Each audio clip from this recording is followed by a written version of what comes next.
Hey everyone, it's Lauren, and today I'm going to give you guys some additional exercises for how to remove blocks for my Basic Intuitive Skills Part 1 course.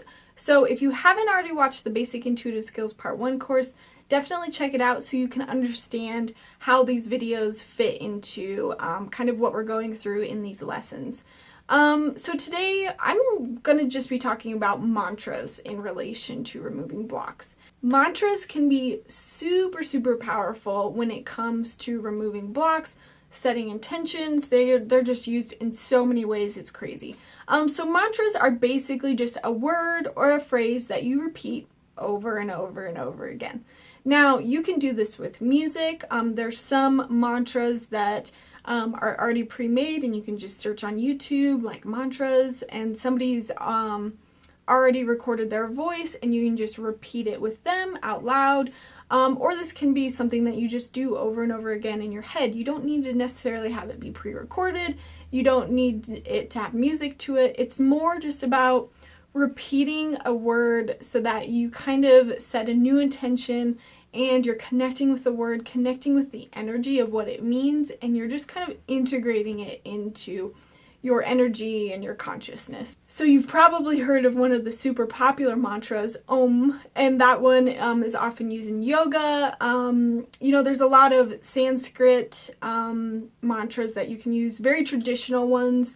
For example, one of the mantras for opening up your intuition is Wa Yanti, and you can just kind of say that over and over again. You can also do this with mala beads. So mala beads, I'll get into that in another video, but mala beads are, I think they're 108 beads all the way around, and each time you hold a bead, you're supposed to say the mantra once. And then you move to the next bead, say the mantra again, and you do it all the way around 108 times. I guess it's a magical intention setting number, but you would just say this mantra over and over again of whatever you want. Now, it doesn't even have to be traditional mantras. It could just be a word that you decide you need to work on. For example,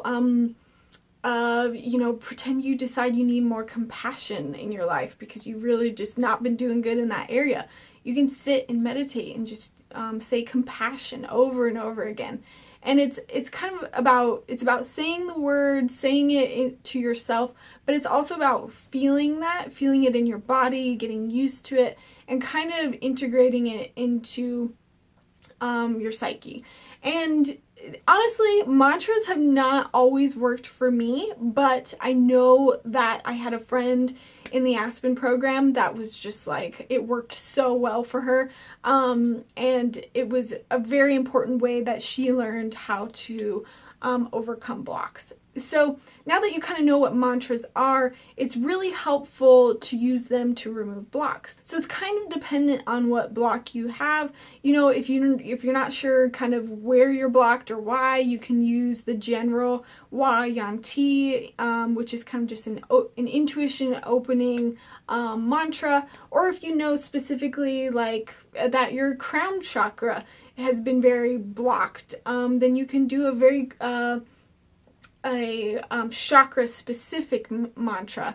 You can even use this with yoga, kind of going into taking care of yourself physically. You can use mantras with yoga. The way that I've removed blocks with mantras is I just used a general mantra. There's so many out there. Definitely look up some of them. And I just use the mala beads, or I set it to myself. And usually in the span of time where I'm saying the mantra, it's like I'm saying it, but I kind of forget that I'm there. I'm kind of off. I'm receiving information at the same time. And, I'm sitting there and I'm saying like peace or clarity. Clarity is a good one. And, maybe after you've said clarity a ton of times, suddenly you kind of get dropped with this insight of, oh, I'm blocked because XYZ, and that's so silly, and I can just let it go.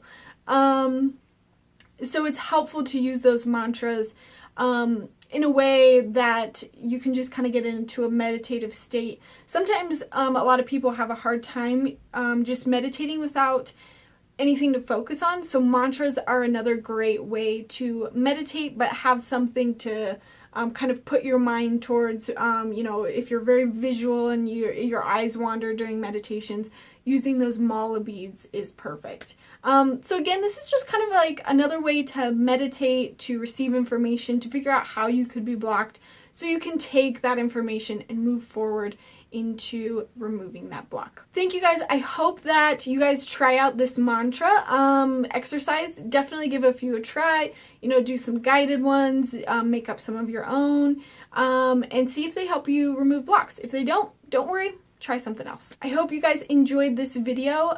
Definitely check out some of my other videos on removing blocks that are kind of additional to the Basic Intuitive Skills course. They're definitely going to help you out if you come across any blocks, which we all do when we start to learn how to read anything.